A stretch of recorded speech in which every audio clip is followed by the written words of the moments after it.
శంషాబాద్ మండలంలో ఒక ఉదాహరణ చెప్తాను నేను మీకు.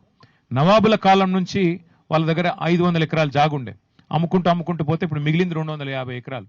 వాళ్ళు వచ్చారు మొన్న నా దగ్గరికి, వచ్చి చూపెట్టారు, సార్ ఇది మా దగ్గర, మాకు స్వాతంత్రం వచ్చినట్టు నుంచి నిజాం కాలం నుంచి మా దగ్గర ఉంది, మొన్న నిషేధితుల జాబితాలో పెట్టినారు, మాకు రెవెన్యూ మంత్రి గారి ఆఫీస్ నుంచి ఫోన్ వచ్చింది, ఏందయ్యా అంటే రెవెన్యూ మంత్రి గారు బెదిరిస్తున్నారు సార్, ఎకరానికి 2 కోట్ల రూపాయలు డబ్బులన్నా ఇవ్వాలంట, 250 ఎకరాలకి అంటే 500 కోట్లు ఇవ్వాలంట, లేదంటే జాగానన్నా రాసియాలన్నట సార్, ఒక 100 ఎకరాలు జాగా రాసియాలన్నట.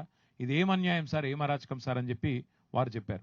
మరి నేను చెప్తాను, ప్రెస్లో మాట్లాడతానంటే దయచేసి మా పేరు బయట పెట్టకండి సార్, పేరు బయట పెడితే చంపేస్తారు, వీళ్ళు చాలా దుర్మార్గులు సార్, చంపేస్తారు, మేము కాపాడుకుంటాం సార్, కోర్టుకు పోతాం, కాపాడుకుంటాం, కానీ మీ గవర్నమెంట్ వచ్చినాకన్నా మాకు హెల్ప్ చేయండి అని చెప్పిపోయారు. అందుకే వేరే బాధితులకు కూడా మేము పిలుపునిస్తున్నాం.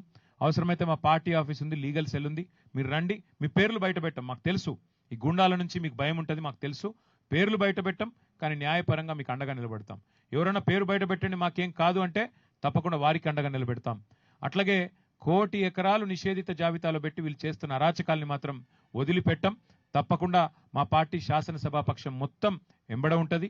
దాంతోపాటు వీళ్ళు అక్రమ మైనింగ్ ఏదైతే చేశారో ఆ అక్రమ మైనింగ్లో చట్టం ప్రకారం 1 ఇయర్ కఠిన కారాగార శిక్ష వేయాలి. ఈ మంత్రి గారు వెంటనే రాజీనామా చేయాల్సిందే. ఖచ్చితంగా ఈ ప్రభుత్వం సిబిసిఐడి అని చెప్పి మంత్రిని కాపాడే ప్రయత్నం చేస్తున్నది.